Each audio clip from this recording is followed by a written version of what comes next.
I at least want to do this front page here. So this is, we're going to determine the function for the regression model using appropriate technology, basically our graphing calculators.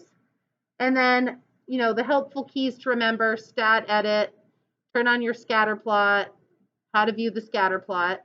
And this is a situation that we're going to see this unit. So cooling a liquid happens exponentially over time. So this is a cup of soup.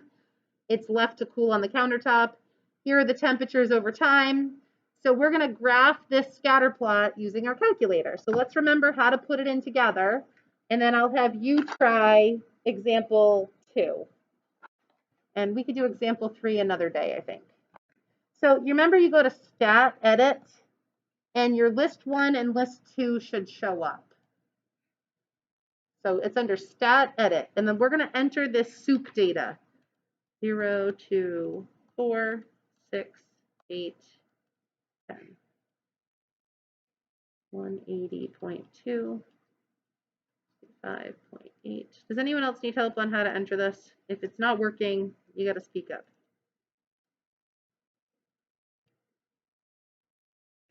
So this is page 300. You need a graphing calculator. You're going to enter the. If it was in unit 1, I would call it linear, but it actually is supposed to be exponential. So this data point's a little bit off. Like, it really should come down here and then see how it's slowly decreasing less and less. It should actually kind of curve. So I think this data point is off. I might have to change that for next year so it looks a little bit better. 113 maybe. All right, so we are going to have the calculator do an exponential regression for us by doing stat again, and then calculate, and then choice 0 is an exponential regression way at the bottom. So stat calculate choice 0. And then you just hit enter a few times to get it to calculate the regression for you. So they're telling you that this is the function that best fits the data. So it's under stat calculate exponential. Did everyone get this equation to show up? If you didn't, let me know, because I want you to know how to do this on your own.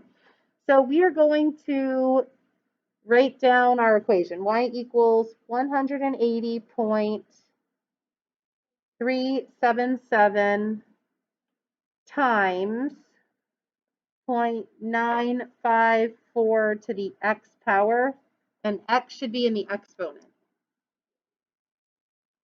So that is that equation. So that's times these together. That's why I put it in parentheses. And I just kept 3 decimal places because it's set to the nearest thousand.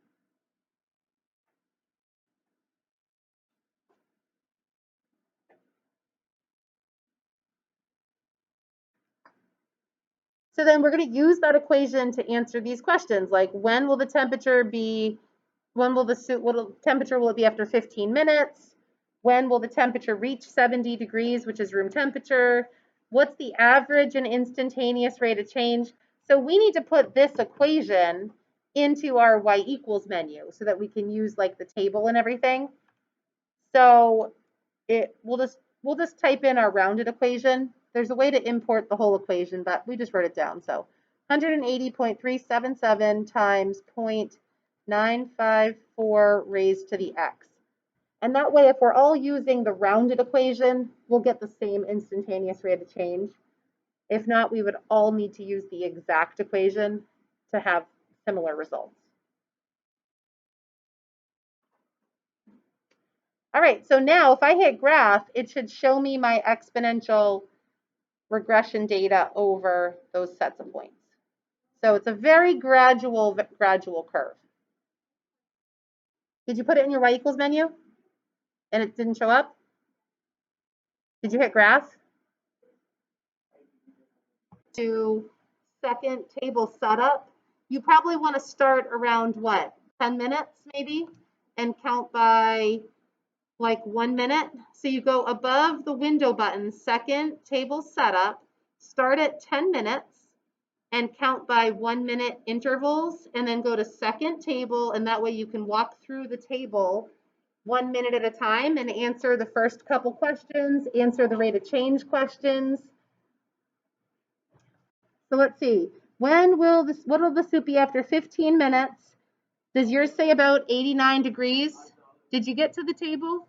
Okay. Yeah. So about 89 degrees.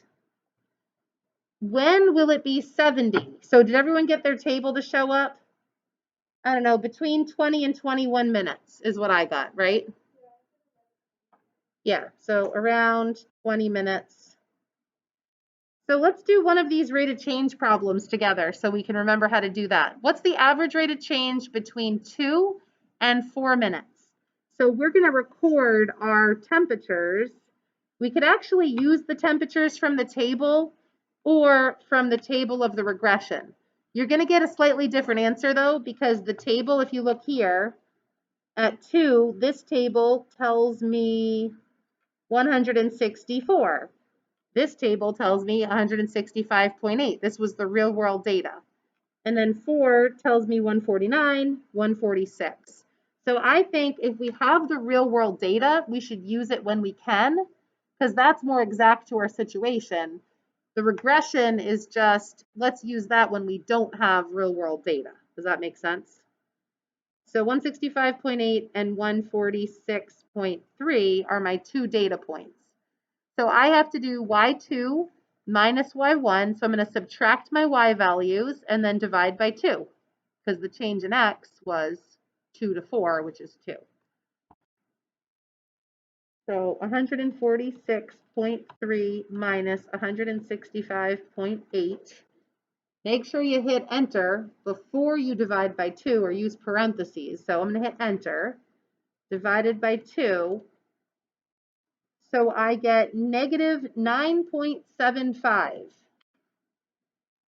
So what does negative 9.75 mean? It's degrees per minute that the soup is cooling, right? Because this is an application problem. So if it asks you on the test, what does the rate of change mean? It's the rate of cooling for this problem. All right, so you're going to try the rate of change for 10 to 12 minutes.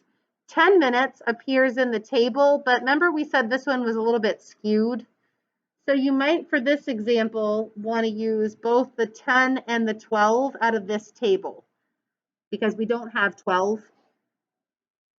If you used the real life data on a test, I would count it correct because you're going to show me your work. But so at 10, the table says we're at 112.63, and at 12, we're at 102.51.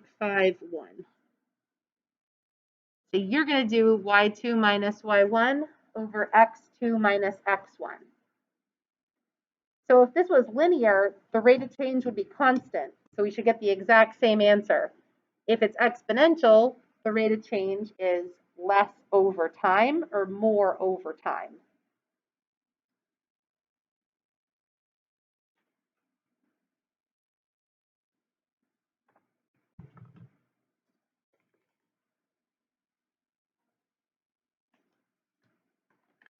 So, yep. So I took this number, subtracted this number, and then divided by 2. So look, my rate of change is getting less and less. As a soup gets closer to room temperature, it cools at a slower rate. Just like if you put your soup in the refrigerator and there's a big difference in temperature, it's going to cool at a faster rate, right? It's really cold.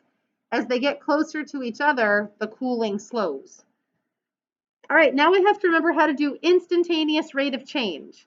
To get it at 2 minutes, I need to grab 1.99 temperature and 2.01 temperature.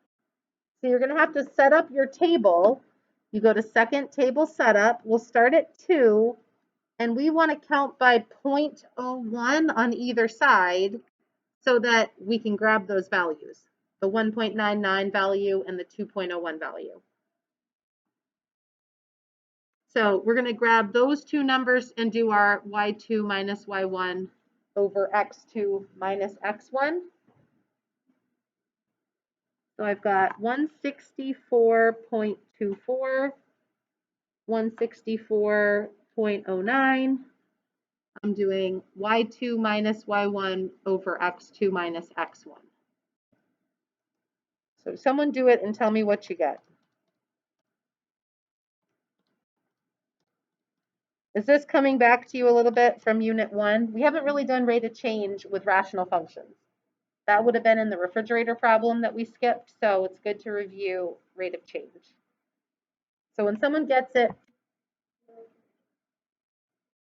0.15, yep, and then you have to divide that by your x value difference, which is 0.02, so negative 7.5 degrees per minute, which was similar to our answer for part E, right? Negative 7.5 degrees per minute, because that was between minutes 2 and 4. This is at minute 2. So at 10 minutes, I would expect the instantaneous rate of change to be less. So you're going to do instantaneous rate of change at 10 minutes. And then I think I might pause undoing the back page of this for today and move on to the table of powers, because I don't want you to start with an equation and then lose it. So I think we'll do the second example tomorrow at the beginning. So do your instantaneous rate of change for 10, and I got negative 5.5 degrees per minute. So we haven't done average rate of change in a while. So that's going to be coming back this unit, because exponential functions kind of lend itself to a lot of real world applications. We just did a unit that was really